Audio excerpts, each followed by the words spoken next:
I wanted to show you that this verb, haber, we can see that it begins with letter H. Letter H, A, B, E, R. However, when we read it, we say haber, right?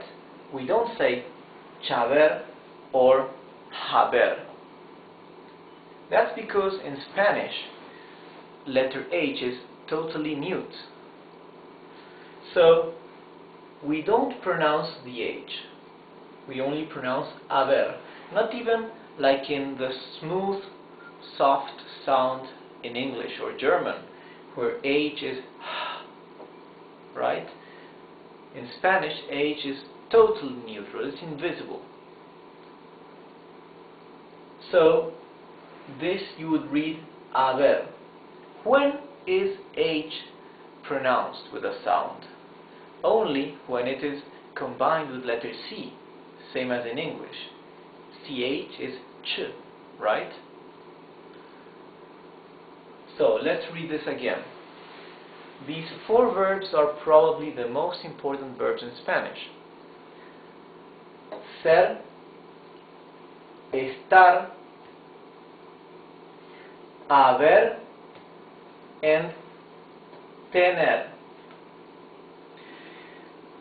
Ser and estar correspond to the English verb to be, and haber and tener correspond to the English verb to have. Right now, we won't learn how to conjugate verbs. We will do that in a more advanced lesson.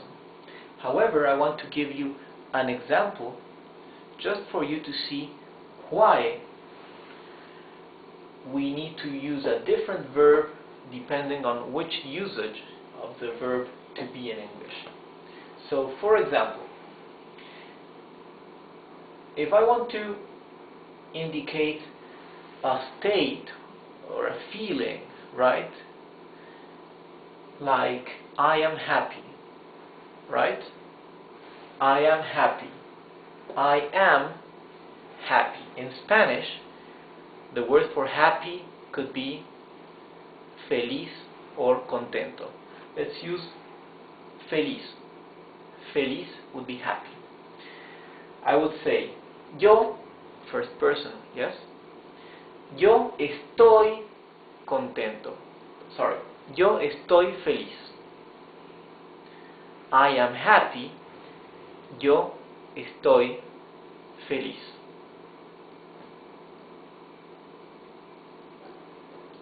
You can see, estoy is an irregular conjugation of verb estar. Let's forget that because we will not learn how to conjugate. Just I want to show you that now we have to use verb estar. Now I'll give you another example with verb to be.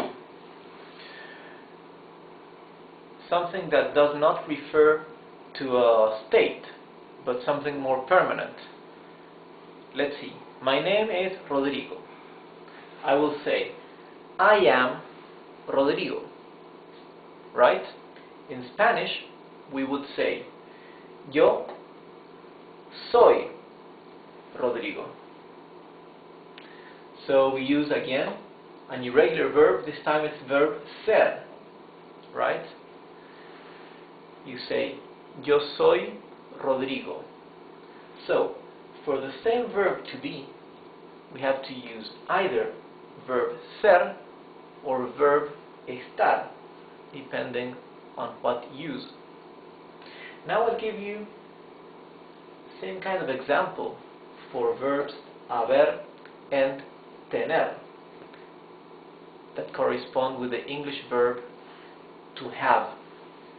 Let me think. If we want to say,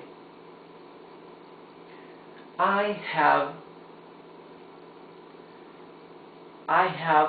a pen.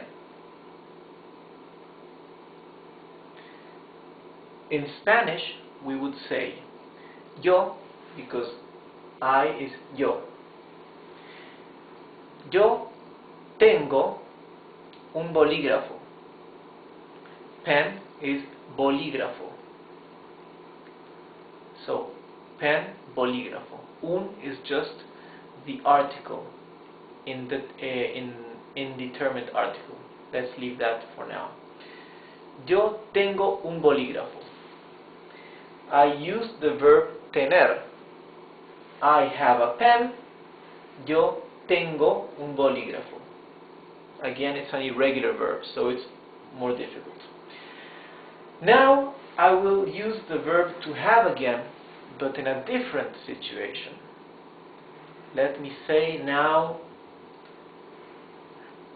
let's use verb to have, but this time to have in its auxiliary form, right? I have made, right? So verb to have is used just as an auxiliary verb. I have made. In Spanish, made is hacer, right? Another irregular verb that would conjugate to hecho. So, I have made would be yo he hecho, right? Yo is I, he would be the auxiliary form of verb to have, but in Spanish, hecho, made. However, with e corresponds not this time to verb tener, but to verb haber, right? So, in Spanish, the auxiliary verb is verb haber. Let's write A-U-X. This is the Spanish auxiliary verb. Yes? So,